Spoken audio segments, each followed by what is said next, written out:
Let's say you're at a party and a complete stranger walks up to you and says, "Hey, nice dress," and moves away. How would you interpret it? Would you feel good about the compliment and go on about your day? Or would you feel self conscious suddenly, thinking that the dress is too flashy? You were not too sure about wearing it, and the stranger was being sarcastic. Depending on what mental narrative is going on in our heads, we can decode the same words in 100 different ways.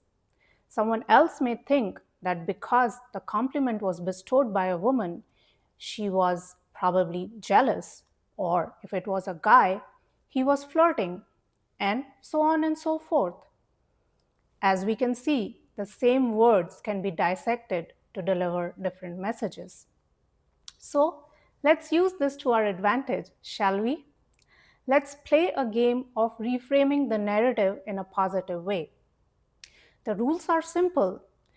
Whatever happens, instead of going along with the negative mind chatter, you reframe the narrative to reflect whatever happens is working out in your favor, it is benefiting you.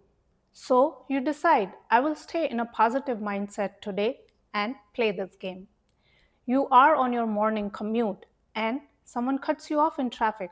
Right off the bat, your mind wants to scream, "What a jerk!" But you take a pause and remind yourself of your positive intent. And you reframe, "Ooh, that gave me a rush of energy. Now I am completely alert and focused." You get to work and your boss says, "I want to see you in a couple of hours." Instead of dreading the moment, you reframe. Maybe my boss wants to talk to me about a new project, or it's a promotion, how exciting. Later, you find out that it was regarding the feedback for one of the coworkers. Still, you saved yourself 2 hours of misery. You're dealing with some negative coworkers, but you reframe. Maybe they are going through an awful time in their personal lives, so they are kind of compensating for it over here at work. And so you even feel compassion for them.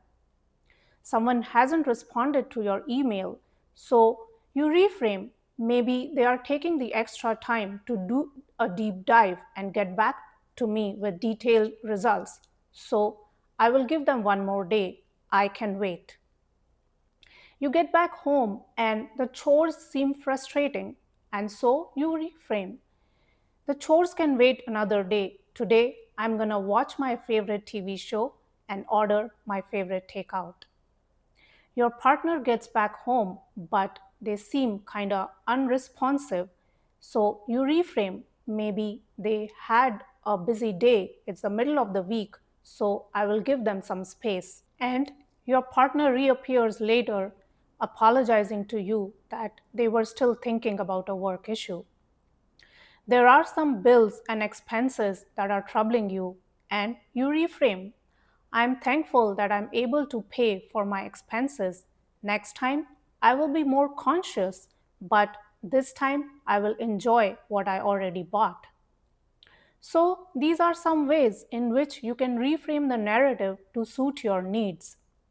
Some clarifications. Number one, this is not a Pollyanna attitude. We are not glossing over something and suppressing it. If someone is being inappropriate and crossing your boundaries, then you need to take adequate steps. So, in the previous example, if the co-workers are being negative, uncooperative, and shirking their responsibility, you need to speak up. Reframing the narrative does not mean tolerating bad behavior. Use your judgment. Number two, this is not about acting in a careless manner. In the previous example, ignoring chores, ordering takeout, online shopping is just a way to let yourself off the hook once in a while. We all can use a break sometimes. Also, the shopping was already done. You were obsessing about the bills and expenses after the event had happened. Number three, what reframing the narrative really is quieting this constant negative mental chatter. Our tendency is that we take everything personally and lets it affect us negatively. So, this is the level that we are working at when we are reframing the narrative. Also, reframing the narrative is not a guarantee that nothing will turn out negatively. But even then, once things does not work out the way you want them to, you deal with them when that happens. You still save yourself all the negativity and the mental turmoil until before the event happens. So you still win. Some other examples, let's say you are at an event and someone is blatantly ignoring you. You reframe the narrative. You are not being ignored, you are being spared of all that unpleasantness. If someone is engaging in conscious negative behavior, it means they are not a happy person inside. So, why would you want to interact with a person like that?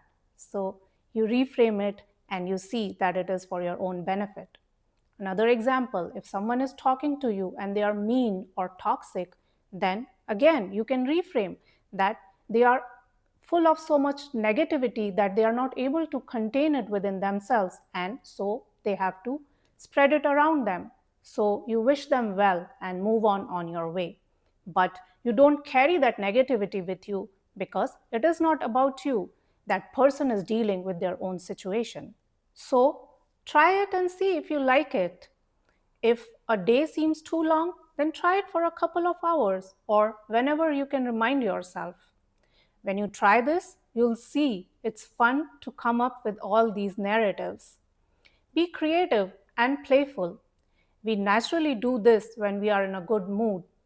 We extend the benefit of the doubt to others or just plain ignore minor annoyances.